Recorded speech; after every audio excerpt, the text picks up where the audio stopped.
Hi, ಈ ಒಂದು ವಿಡಿಯೋನಲ್ಲಿ ನಾನು ಪೆಟ್ರೋಲ್ ಬಂಕ್ಗೋಸ್ಕರ ಯಾವ ರೀತಿಯಾಗಿ ಅರ್ಜಿಯನ್ನು ಹಾಕಿ ಸಬ್ಸಿಡಿಯನ್ನು ತಗೊಳ್ಬಹುದು ಅನ್ನೋದನ್ನು ತಿಳಿಸ್ಕೊಡ್ತಾ ಇದ್ದೀನಿ ಗೆಳೆಯರೇ. ಈ ವಿಡಿಯೋವನ್ನು ಎಂಡ್ ವರೆಗೆ ನೋಡಿ ಗೆಳೆಯರೇ. ನಾನು ಎಸ್ಕೆ, ನೀವು ನೋಡ್ತಾ ಇದ್ದು ಎಸ್ಕೆ ಟೆಕ್ ಯೂಟ್ಯೂಬ್ ಚಾನಲ್. ಇದುವರೆಗೆ ನನ್ನ ಈ ಚಾನಲ್ ಅನ್ನು ಸಬ್ಸ್ಕ್ರೈಬ್ ಮಾಡಿಕೊಂಡಿಲ್ಲ ತಂದ್ರೆ ಪ್ಲೀಸ್ ಸಬ್ಸ್ಕ್ರೈಬ್ ಮಾಡಿಕೊಳ್ಳಿ. ಹಾಗೇನೆ ಪಕ್ಕದಲ್ಲಿ ಇರ್ತಕ್ಕಂಥ ಬೆಲ್ ಐಕನ್ ಮೇಲೆ ಕ್ಲಿಕ್ ಮಾಡೋದನ್ನು ಮರೆಯಬೇಡಿ. ಏಕೆಂತಂದ್ರೆ ವಿಡಿಯೋವನ್ನು ಅಪ್ಲೋಡ್ ಮಾಡಿದ ತಕ್ಷಣ ನಿಮ್ಮ ಹತ್ರ ನೋಟಿಫಿಕೇಶನ್ ಅನ್ನು ಬರುತ್ತೆ. ಹಾಗಾದ್ರೆ ಗೆಳೆಯರೇ, ಈ ವಿಡಿಯೋವನ್ನು ಸ್ಟಾರ್ಟ್ ಮಾಡೋಣ. ಕ್ರೋಮ್ ಬ್ರೌಸರ್ ಅನ್ನು ಈ ರೀತಿಯಾಗಿ ಓಪನ್ ಮಾಡ್ಕೊಳ್ಳಿ. ಕ್ರೋಮ್ ಬ್ರೌಸರ್ ಅನ್ನು ಓಪನ್ ಆದ ನಂತರ ಈ ಒಂದು ಫ್ರಾಂಚೈಸಿ ಜಿಯೋ ಪೆಟ್ರೋಲ್ ಬಂಕ್ ದವರು ಕೊಡ್ತಾ ಇರುವುದರಿಂದ ಅದಕ್ಕೋಸ್ಕರಾಗಿ ಜಿಯೋದ ಒಂದು ವೆಬ್ಸೈಟ್ ಇದೆ, ಜಿಯೋ ಪೆಟ್ರೋಲ್ ಪಂಪ್ ಡೀಲರ್ಶಿಪ್ ಅಂತ ಹೇಳಿ ಬರುತ್ತೆ ನೋಡಿ. ಇದ್ರ ಮೇಲೆ ಕ್ಲಿಕ್ ಮಾಡಿ. ಕ್ಲಿಕ್ ಮಾಡಿಕೊಂಡಾಗ ಇಲ್ಲಿ become A Jio BP dealer ಅಂತ ಹೇಳಿ ಇದೆ. ಇದ್ರ ಮೇಲೆ ಕ್ಲಿಕ್ ಮಾಡಿ. ಕ್ಲಿಕ್ ಮಾಡಿಕೊಂಡಾಗ ನಿಮ್ಗೆ ಒಂದು ವೆಬ್ಸೈಟ್ ಓಪನ್ ಆಗುತ್ತೆ. ಈ ರೀತಿ ವೆಬ್ಸೈಟ್ ಇರುತ್ತೆ. ಈ ರೀತಿ ಓಪನ್ ಆದಾಗ ಇಲ್ಲಿ ನೋಡಿ ಸ್ಟೇಟ್ ಕೇಳ್ತಾ ಇದೆ. ಸ್ಟೇಟ್ ಮೇಲೆ ಕ್ಲಿಕ್ ಮಾಡಿ. ಕ್ಲಿಕ್ ಮಾಡಿಕೊಂಡು ನಿಮ್ದು ಯಾವ ಸ್ಟೇಟ್ ಬರುತ್ತೆ ಆ ಸ್ಟೇಟ್ ಅನ್ನು ಸಿಲೆಕ್ಟ್ ಮಾಡಿಕೊಳ್ಳಿ. ಹಾಗೇನೆ ಡಿಸ್ಟಿಕ್ ಕೇಳುತ್ತೆ, ನಿಮ್ದು ಯಾವ ಡಿಸ್ಟಿಕ್ ಬರುತ್ತೆ ಆ ಡಿಸ್ಟಿಕ್ ಅನ್ನು ಸಿಲೆಕ್ಟ್ ಮಾಡಿಕೊಳ್ಳಿ. ಸಿಲೆಕ್ಟ್ ಆದ ನಂತರ ಅಪ್ಲೈ ನೌ ಬಟನ್ ಮೇಲೆ ಕ್ಲಿಕ್ ಮಾಡಿ. ಎಸ್ ಗೆಳೆಯರೆ, ಇಲ್ಲಿ ನೋಡಿ ಯತ್ನಾಳ್ ರೋಡಿಗೆ ಒಂದು ಪೆಟ್ರೋಲ್ ಬಂಕ್ ಅಪ್ಲಿಕೇಶನ್ ಅನ್ನು ಕರೆದಿದ್ದಾರೆ. ಆ ನಂತರ ಆಲ್ಮೇಲ್ ರೋಡಿಗೆ ಇದೆ, ಆ ನಂತರ ಯಳಗಿ ರೋಡಿಗೆ ಇದೆ, ಆ ನಂತರ ಬಬಲೇಶ್ವರ ರೋಡಿಗೆ ಕೂಡ ಕರೆದಿರುವಂತದ್ದು. ಆ ನಂತರ ಇಲ್ಲಿ ನೋಡಿ ತಾಳಿಕೋಟೆಯಲ್ಲಿ ಕರೆದಿರುವಂತದ್ದು. ಆ ನಂತರ ಉಮದಿ ರೋಡಿಗೆ ಕರೆದಿದ್ದಾರೆ. ಆ ನಂತರ ಸಿದ್ದಾಪುರ್ ಬಿಜಾಪುರ್ ರೋಡಿಗೆ ಕರೆದಿದ್ದಾರೆ. ಆ ನಂತರ ಯರ್ನಾಳ ರೋಡಿಗೆ ಕರೆದಿದ್ದಾರೆ. ಆ ನಂತರ ಮುದ್ದೆಬಿಹಾಳದಲ್ಲಿ ಕರೆದಿದ್ದಾರೆ. ಆ ನಂತರ ಜಮ್ಗಿಯಲ್ಲಿ ಕರೆದಿದ್ದಾರೆ. ಅಲಿಯಾಬಾದ್ ಟು ನಾಗಠಾನ್ ರೋಡಿಗೂ ಕೂಡ ಕರೆದಿದ್ದಾರೆ. ಈ ತರ ಸಾಕಷ್ಟು ರೋಡಿಗೆ ಒಂದು ಅರ್ಜಿಯನ್ನು ಕರೆದಿರುವಂತದ್ದು. ಈ ಅರ್ಜಿಯನ್ನು ಯಾವ ರೀತಿಯಾಗಿ ನಾವು ಅಪ್ಲೈ ಮಾಡುದು ಅನ್ನೋದನ್ನು ಇಲ್ಲಿಂದ ನಾವು ತಿಳಿದುಕೊಳ್ಳೋಣ. ಒಂದು ಅರ್ಜಿಯನ್ನು ಅಪ್ಲೈ ಮಾಡಿ ನಿಮಗೆ ತೋರಿಸ್ತೇನೆ. ಇಲ್ಲಿ ನೋಡಿ ಸಿದ್ದಾಪುರ್ ಬಿಜಾಪುರ್ ರೋಡ್ ಅಂತ ಹೇಳಿ ಇದೆ ನೋಡಿ. ಇಲ್ಲಿ ಕ್ಲಿಕ್ ಮಾಡ್ತಾ ಇದ್ದೇನೆ. ಇಲ್ಲಿ ಅಪ್ಲೈ ಮೇಲೆ ಕ್ಲಿಕ್ ಮಾಡಿಕೊಂಡಾಗ ಇಲ್ಲಿ ಫಸ್ಟ್ ನೇಮ್ ಹಾಕಿ, ಆನಂತರ ಮಿಡಲ್ ನೇಮ್ ಹಾಕಿ, ಆನಂತರ ಲಾಸ್ಟ್ ನೇಮ್ ಹಾಕಿ, ಆನಂತರ ಇಮೇಲ್ ID ಎಂಟರ್ ಮಾಡಿ, ಆನಂತರ ಮೊಬೈಲ್ ನಂಬರ್ ಎಂಟರ್ ಮಾಡಿ, ಆನಂತರ ಇಲ್ಲಿ ಆಲ್ಟರ್ನೇಟ್ ಮೊಬೈಲ್ ನಂಬರ್ ಎಂಟರ್ ಮಾಡಿ. ಎಂಟರ್ ಮಾಡಿಕೊಂಡು ಸೋರ್ಸ್ ಆಫ್ ಇನ್ಫಾರ್ಮೇಶನ್ ಅಂತ ಹೇಳಿದೆ ನೋಡಿ.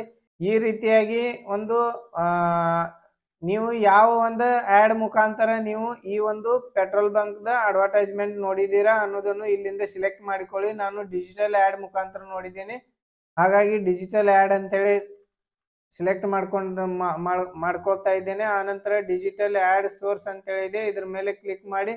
ಕ್ಲಿಕ್ ಮಾಡಿಕೊಂಡಾಗ ನೀವು ಯಾವ ಒಂದು ಸೋಷಿಯಲ್ ಮೀಡಿಯಾ ಥ್ರೂ ನೀವು ಈ ಒಂದು ಆಡ್ ಅನ್ನು ನೋಡಿದಾರ ಅನ್ನೋದನ್ನು ಇಲ್ಲಿಂದ ನಾವು ಇದು ಮಾಡ್ಕೊಳ್ಬಹುದು. ಇಲ್ಲಿ ನಾನು ಗೂಗಲ್ ಥ್ರೂ ನೋಡಿದ್ದೇನೆ, ಗೂಗಲ್ ಅಂತೇಳಿ ಸಿಲೆಕ್ಟ್ ಮಾಡ್ಕೊಳ್ತಾ ಇದ್ದೇನೆ. ಆನಂತರ ಇಲ್ಲಿ ನೋಡಿ ಲಾಸ್ಟ್ ಇಯರ್ ಇನ್ಕಮ್ RS, ನಿಮ್ಮದೊಂದು ಲಾಸ್ಟ್ ಇಯರ್ದ ಇನ್ಕಮ್ ಎಷ್ಟಿದೆ ಅಷ್ಟು ಇನ್ಕಮ್ ಅನ್ನು ಹಾಕಿ. ಈ ರೀತಿ ಇನ್ಕಮ್ ಹಾಕಿ, ಆನಂತರ ಕರೆಂಟ್ ಆಕ್ಯುಪೇಷನ್ ಹಾಕಿ, ನೀವು ಯಾವ ಒಂದು ಉದ್ಯೋಗ ಮಾಡ್ತಾ ಇದ್ದೀರಾ ಆ ಒಂದು ಉದ್ಯೋಗದ ಒಂದು ಕ್ಯಾಟಗರಿಯನ್ನು ಇಲ್ಲಿಂದ ಸಿಲೆಕ್ಟ್ ಮಾಡಿಕೊಳ್ಳಿ. ನಾನು ಅದರ್ಸ್ ಸಿಲೆಕ್ಟ್ ಮಾಡ್ತಾ ಇದ್ದೇನೆ. ಸಾಕಷ್ಟು ಕ್ಯಾಟಗರಿ ಇವೆ, ಬಟ್ ಅದರ್ಸ್ ಅಂತೇಳಿ ಸಿಲೆಕ್ಟ್ ಮಾಡ್ತಾ ಇದ್ದೇನೆ. ಆನಂತರ ಇಲ್ಲಿ ಅದರ್ಸ್ ದಲ್ಲಿ ಯಾವ ಒಂದು ಬಿಸ್ನೆಸ್ ಮಾಡ್ತಾ ಇದ್ದೀರಾ ಇಲ್ಲಿಂದ ನೀವು ಸಿಲೆಕ್ಟ್ ಮಾಡ್ಕೊಳ್ಳಿ. ನಾನು ಟ್ರಾನ್ಸ್ಪೋರ್ಟ್ ಬಿಸ್ನೆಸ್ ಮಾಡ್ತಾ ಇದ್ದೇನೆ, ಹಾಗಾಗಿ ಟ್ರಾನ್ಸ್ಪೋರ್ಟ್ ಬಿಸ್ನೆಸ್ ಅಂತೇಳಿ ಹಾಕ್ತಾ ಇದ್ದೇನೆ.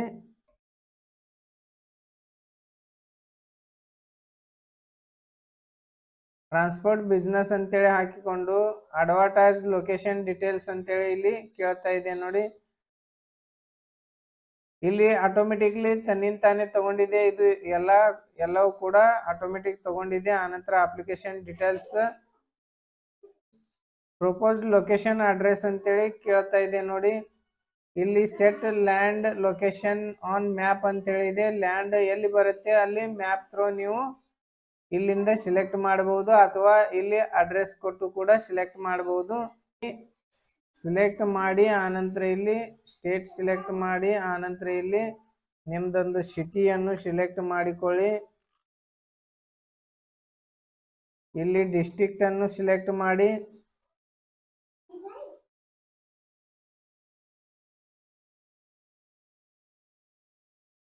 ಆನಂತರ ಇಲ್ಲಿ ನಿಮ್ಮ ಪೋಸ್ಟಲ್ ಕೋಡನ್ನು ಇಲ್ಲಿ ಎಂಟರ್ ಮಾಡಿ. ಆನಂತರ ಇಲ್ಲಿ ಲಿಟಿಟೇಟ್ ಲಾಗಿಟೇಟ್ ಅಂತೇಳಿ ಕೇಳ್ತಾ ಇದೆ. ಇಲ್ಲಿ go to your land and click on this button to select this location ಅಂತೇಳಿ ಇದೆ ನೋಡಿ. ಈ ರೀತಿಯಾಗಿ ಇದ್ರ ಮೇಲೆ ಕ್ಲಿಕ್ ಮಾಡಿ. ಕ್ಲಿಕ್ ಮಾಡಿಕೊಂಡಾಗ ಇದರದೊಂದು ಲಿಟಿಟ್ಯೂಟ್ ಆ್ಯಂಡ್ ಲಾಗಿಟ್ಯೂಟ್ ತಗೊಳುತ್ತೆ. ಆನಂತರ ಓಕೆ ಮೇಲೆ ಕ್ಲಿಕ್ ಮಾಡಿ. ಓಕೆ ಮೇಲೆ ಕ್ಲಿಕ್ ಮಾಡಿಕೊಂಡು ಇಲ್ಲಿ ನಿಮ್ದು ಫ್ರಂಟ್ ಜಾಗ ಎಷ್ಟು ಮೀಟರ್ ಇದೆ ಅನ್ನೋದು ಇಲ್ಲಿ ಸೆಲೆಕ್ಟ್ ಮಾಡ್ಕೊಳ್ಳಿ. ಆನಂತರ ರಿಯರ್ ಜಾಗ ಹಿಂದಿನ ಜಾಗ ಎಷ್ಟಿದೆ ಅನ್ನೋದು ಇಲ್ಲಿಂದ ಸೆಲೆಕ್ಟ್ ಮಾಡಿಕೊಳ್ಳಿ. ಆನಂತರ ಇಲ್ಲಿ ಡೆಪ್ತ್ ಎಷ್ಟು ಡೆಪ್ತ್ ಮೀಟರ್ ಅಲ್ಲಿ ಹೋಗುತ್ತೆ ಅನ್ನೋದು ಇಲ್ಲಿಂದ ನೀವು ಸೆಲೆಕ್ಟ್ ಮಾಡಿಕೊಳ್ಳಬಹುದು. ಆನಂತರ ಇಲ್ಲಿ ಕೊಟ್ಟಿರುವಂತ ಕ್ಯಾಪ್ಚಾವನ್ನು ಇಲ್ಲಿಗೆ ಎಂಟರ್ ಮಾಡಿ ಟಿಕ್ ಮಾರ್ಕ್ ಮಾಡಿ. ಆನಂತರ ಇಲ್ಲಿ ನೋಡಿ ರಿಜಿಸ್ಟರ್ ನೌ ಮೇಲೆ ಕ್ಲಿಕ್ ಮಾಡಿ. ರಿಜಿಸ್ಟರ್ ನೌ ಮೇಲೆ ಕ್ಲಿಕ್ ಮಾಡಿಕೊಂಡಾಗ ಇಲ್ಲೊಂದು ನಿಮ್ಮ ರಿಜಿಸ್ಟರ್ ನಂಬರ್ಗೆ ಒಂದು OTP ಅನ್ನು ಹೋಗಿರುತ್ತೆ. ಆ OTP ಅನ್ನು ಇಲ್ಲಿ ಎಂಟರ್ ಮಾಡಿ. ಈ ರೀತಿ OTP ಅನ್ನು ಎಂಟರ್ ಮಾಡಿ. ಆನಂತರ ವ್ಯಾಲಿಡೇಟ್ ಮೇಲೆ ಕ್ಲಿಕ್ ಮಾಡಿ. ವ್ಯಾಲಿಡೇಟ್ ಮೇಲೆ ಕ್ಲಿಕ್ ಮಾಡಿಕೊಂಡಾಗ please pay application fees for expensive of interest ಅಂತೇಳಿ ಇದೆ ನೋಡಿ. ಇಲ್ಲಿ 5,000 ರೂಪಾಯಿ ನೀವು ಪೇಮೆಂಟ್ ಅನ್ನು ಮಾಡಬೇಕಾಗತ್ತೆ. 5,000 ಪೇಮೆಂಟ್ ಮಾಡಿದರೆ ಮಾತ್ರ ನಿಮ್ಮ ಅಪ್ಲಿಕೇಶನ್ ಅನ್ನು ಅಪ್ಲೈ ಆಗತ್ತೆ. ಪೇ ಮೇಲೆ ಕ್ಲಿಕ್ ಮಾಡಿ. ಪೇ ಮೇಲೆ ಕ್ಲಿಕ್ ಮಾಡಿಕೊಂಡಾಗ ನಿಮಗೆ ಪೇಮೆಂಟ್ ಗೇಟ್ವೇ ಅನ್ನು ಓಪನ್ ಆಗತ್ತೆ. ಇಲ್ಲಿಂದ ನೀವು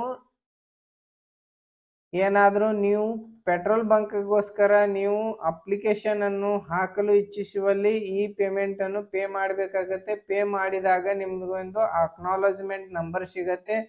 ಆ ನಂಬರ್ ಅನ್ನು ಇಟ್ಟುಕೊಂಡು ನೀವು ನಿಮ್ಮ ಒಂದು ಟ್ರ್ಯಾಕ್ ಅನ್ನು ಅಪ್ಲಿಕೇಶನ್ ಟ್ರ್ಯಾಕಿಂಗ್ ಅನ್ನು ನೋಡಲಿಕ್ಕೆ ಬರುತ್ತೆ.